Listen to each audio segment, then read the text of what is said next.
Have you ever noticed this strange thing? You drink a bunch of water, you go to the bathroom, and you feel like you've just emptied out. Then an hour or two later, you suddenly have to pee again. A lot, not a little, even though you haven't had another sip. Where is that extra urine coming from? Did your bladder suddenly create water out of the thin air? Actually, no. And today I'm going to explain exactly what's going on in your body and when this happens, because it's not only fascinating, it's something that can help you hydrate smarter, protect your kidneys, and even reduce those annoying nighttime bathroom trips.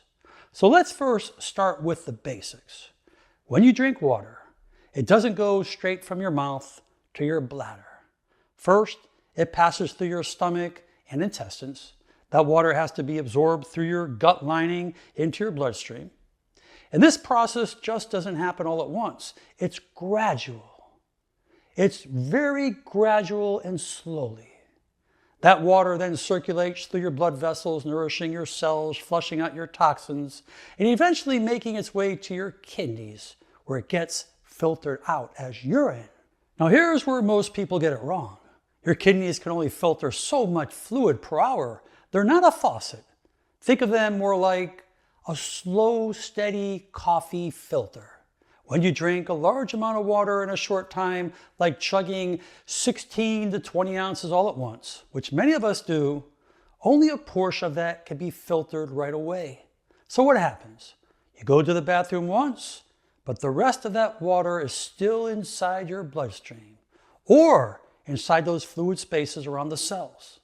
And over the next 30 to 90 minutes, your kidneys catch up. That's when the second wave hits. You haven't had more water, you're just finishing the job.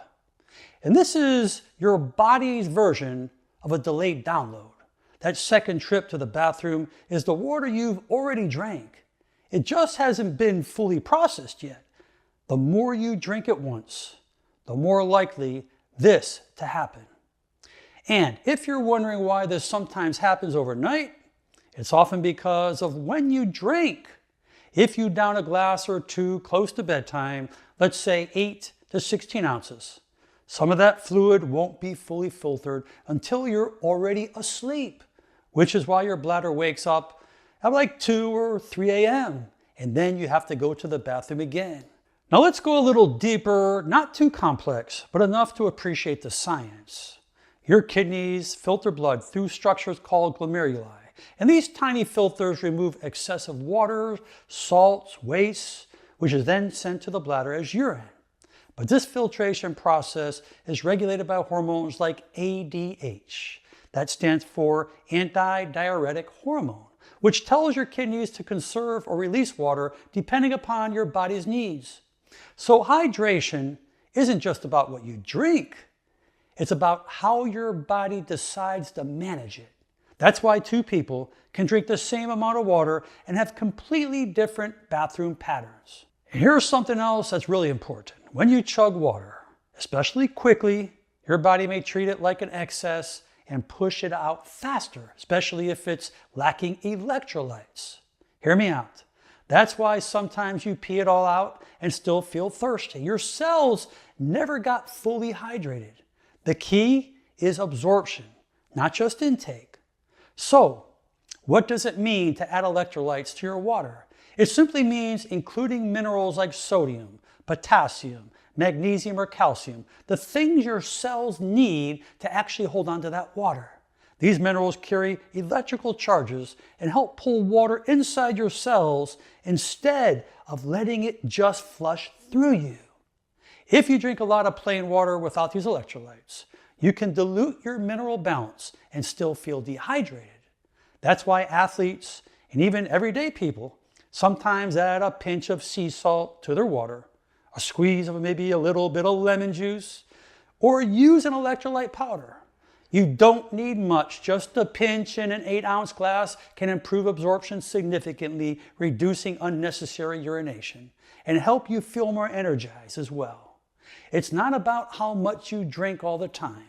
It's about how much your body can actually use. So how do you use this knowledge? Here are some takeaways you can use today as well as every other day. First, sip your water slowly throughout the day instead of chugging large amounts at once. Try drinking like 4 to 8 ounces at a time. That's about a half a glass to a full glass, spaced out every hour or two. That gives your body a better chance to absorb it and reduces that delayed urination cycle. Second, you want to consider adding electrolytes to your water, especially sodium and potassium, to help that water stay inside your system instead of rushing right through you.